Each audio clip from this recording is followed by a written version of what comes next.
Salut à tous, ravi de trouver sur canalturf.com. Nous allons évoquer ce programme du jeudi 26 mai avec notamment son quintet qui se déroule à Longchamp. Il est réservé aux 3 ans, ils sont 16 au départ dont ce prix du BLR. Ensuite, je vous transmettrai mes informations concernant la R2 à Vichy, réunion consacrée aux trotteurs. On commence par le quintet, une épreuve a priori difficile à déchiffrer. Des surprises ne sont pas à exclure dans cette compétition qui rassemble des sujets perfectibles.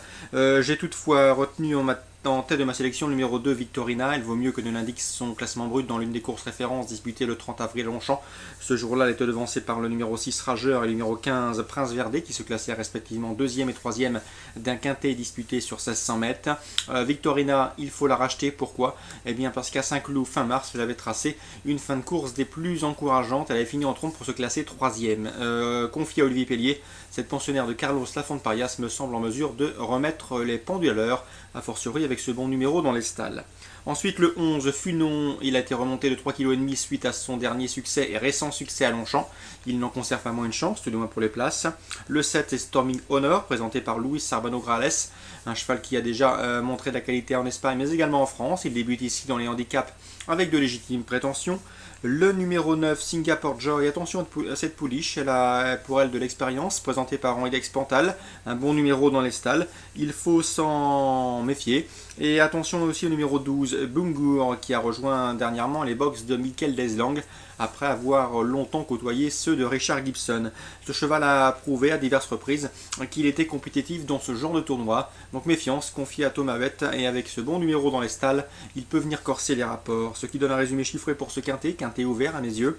Le 2, Victorina devant le 6, Rageur, le numéro 15, Prince Verdé. Ensuite, j'ai retenu le 11, Funon, le numéro 7, Storming Honor, le numéro 9, Singapore Joy et le numéro 12, Bungur.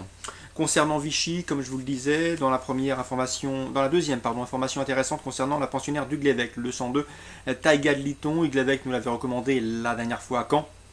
La pouliche s'est très bien comportée pour se classer 3e dans un bon chrono. Elle marchait 15 et fractions. C'est une bonne droitière, elle est en forme. Elle trouve ici l'occasion de se mettre en évidence. Sa place est logiquement sur le podium. D'autant que le 205 Tendresse de Laval et le 213 Tornade de Dijon, qui sont deux pouliches jouées, ne sont jamais à l'abri d'une incartade. 202 Taiga de Liton pour une place dans les 3. Dans la troisième, Théo Durzi, le 300 est un cheval estimé par Yvan Berger. Il convient également de lui accorder crédit, tout du moins pour une place à Bellecote. Il peut venir corser les rapports. On lui opposera logiquement le 309 Tanguy Nap, un cheval qui vient de manifester un net regain de condition en mêlée du Maine.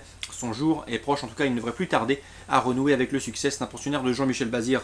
Le 304 Truman Jet, attention également à lui, il vient de faire une grande course de rentrée honorable à Vincennes, un cheval qui a déjà brillé dans de meilleurs lots sur le plateau de Gravel. Il trouve ici l'occasion de reprendre le cours de ses bonnes sorties. 309, 304 et pour venir corser les rapports, le 301. Dans la quatrième, Richard Breton, dont l'interview est disponible sur canalturf.com et Canalturf Radio, et bien sachez qu'il présente le 406 Quattro d'Arline avec des prétentions.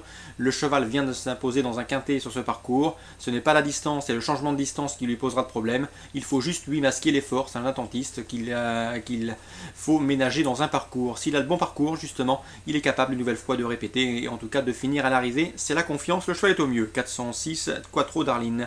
On lui opposera le 416 Caden, présenté par Jean-Michel Bazir, le 408 Cassia Durondet, qui reste sur 2 podiums, présenté par Mathieu Abrivard. 406, 407, 408. Dans la cinquième, sachez que Nicolas Dromigny est confiant avec le 501 Sophia Tsozon. Elle est au mieux. Certes, elle a un numéro 1, mais c'est pas un problème pour elle qui court caché. Elle apprécie les parcours de vitesse. Son mentor m'a semblé confiant, il n'affronte que des juments. Donc Sophia Tsozon est en mesure de jouer un tout premier rôle. C'est le 501. Sachez également que Richard Breton présente le 504 Stella de Vry, avec également une chance à défendre. Une chance tout à fait honorable. 501, 504. Je termine avec Yvan Verger, car je sais que dans la sixième, il drive. Pas pour son entraînement, mais pour celui de Bertrand Chour. Un sujet estimé, c'est le 609 Hutte de Dompierre. C'est un cheval qui n'est pas à l'abri d'une bêtise, mais c'est un cheval qui a le potentiel pour aller plus haut et pour monter de catégorie avec réussite, donc à mettre dans vos jumelés sans s'en faire un pénalty, car il est trop fautif pour être recommandé comme un coup sûr. Course ciblée à Vichy, 2e, 3e, 4e, 5e et 6e, bref, de quoi satisfaire pas mal de monde. Sachez que les informations les plus verrouillées se situent dans la 200, avec le 202 Tagaliton pour une place, dans la 4e et également dans la 5e. Très bon jeu à tous, bonne journée et rendez-vous demain.